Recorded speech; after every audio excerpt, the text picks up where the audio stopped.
खराल से बिलोंग करती हूँ और खो खो मैंने स्टार्ट किया था 3rd स्टैंडर्ड में गवर्नमेंट सीनियर सेकेंडरी स्कूल खराल से।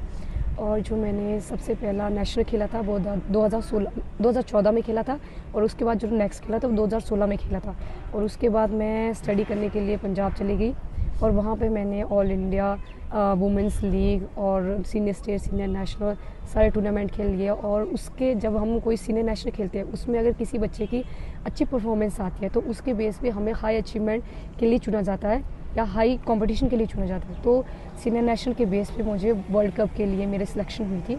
वहाँ पे 2024 में हमारा दिसंबर में कैंप लगा था दिल्ली में, पूरे 1 मंथ का कैंप लगा था। वहाँ पे हम 60 प्लेयर थे जिसमें से हम 15 चूज़ किया था जो कि हम पूरे भारत को हमने रिप्रेजेंट किया था।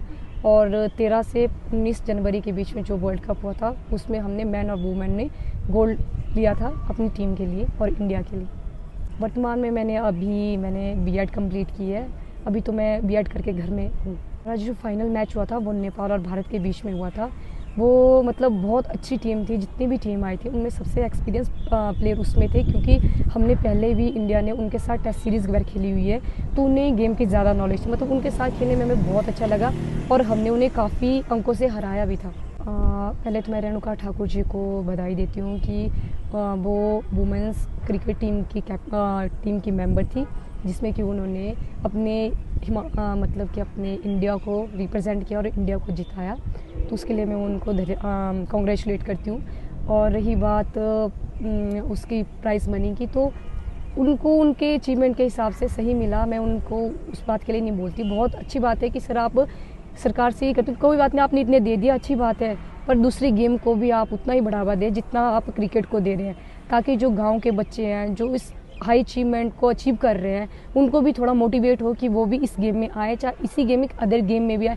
अगर आप सपोर्ट करोगे तभी बच्चे निकलेंगे हिमाचल से। मैं थोड़ा सा निराश इस बात से कि अभी तक मुझे ऐसा कुछ मिला नहीं क्योंकि सर काफ़ी टाइम हो गया इस चीज़ को। मैं ये नहीं बोलती सरकार को टाइम लगता है थोड़ा, पर सर इतना टाइम है कि हमने विधायक से भी बात किया, सबसे बात किया, पर उन्होंने कुछ रिस्पॉन्स नहीं दिया हमें कि हाँ अब मिलेगा, या फिर कुछ एक ऐसा रिस्पॉन्स होता है ना कि हाँ हम उससे सेटिस्फाइड हो, वो वाली बस इतना बोला गया हमें कि हाँ बस चल रही है बात 7-8 मंथ हो गए पर अभी तक कुछ हुआ ही नहीं। तो मैं सरकार से दरख्वास्त करती हूँ कि मुझे मेरी अचीवमेंट के हिसाब से मेरे को जॉब और मेरी जो पॉलिसी के हिसाब से कैश प्राइज़ है वो भी दिया जाए।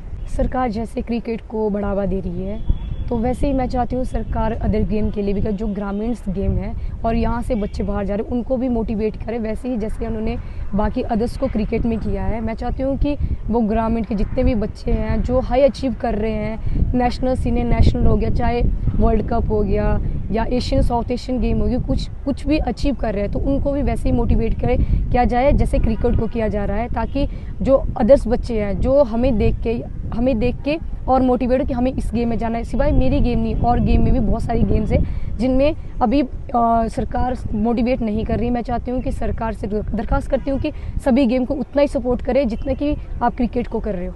जिस तरह से रेणुका ठाकुर ने वर्ल्ड कप के फाइनल में अपनी स्विंग गेंदबाजी और अच्छी फील्डिंग की बदौलत भारतीय क्रिकेट टीम को वर्ल्ड कप जिताने में अहम अपना योगदान दिया, उसको बधाई। कि अंतर्राष्ट्रीय स्तर की खिलाड़ी, खो खो की खिलाड़ी रही हमारी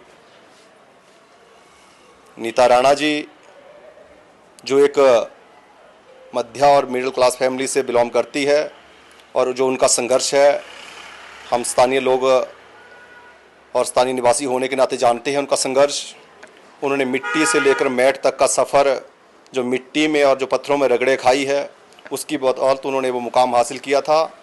और उन्होंने भी रेणुका ठाकुर की तरह अंतर्राष्ट्रीय खो खो वर्ल्ड कप में जो ड्राइवें लगाई थी, एक पॉइंट अर्जित करके अंतर्राष्ट्रीय खो खो में नीता राणा ने भी ड्राइव लगाकर वो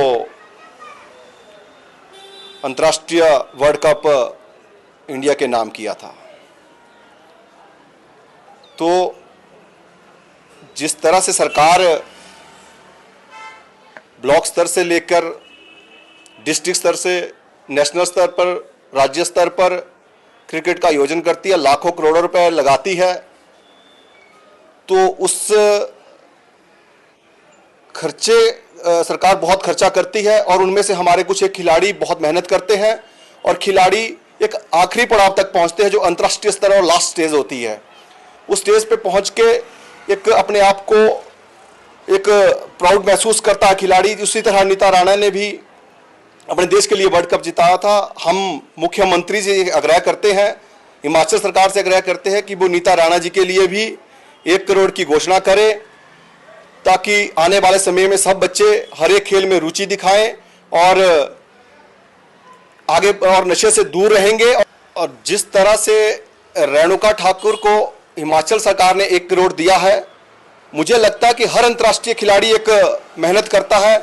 सभी खिलाड़ी को घोषणा करनी चाहिए ताकि हमारे आने वाले खिलाड़ी हर खेल में एक अपनी प्रतिभा को दिखाएं। जो उनकी मेहनत करते हैं उनकी मेहनत कामयाब होगी और उन्हें भी 1 करोड़ की इनाम मिलना चाहिए। जिस तरह से हमारे युवा नशे की ओर जा रहे हैं और मैं सरकार से आग्रह करता हूं कि आप इस तरह से ही करोड़ों के इनामों की बौछार करेंगे तो हमारे जो आने वाले युवा पीढ़ी है वो निश्चित रूप से अपने खेलों की ओर ध्यान देंगे और हमेशा अपने लक्ष्य को प्राप्त करने के लिए और देश का नाम रोशन करने के लिए हर एक खिलाड़ी आगे बढ़ेगा।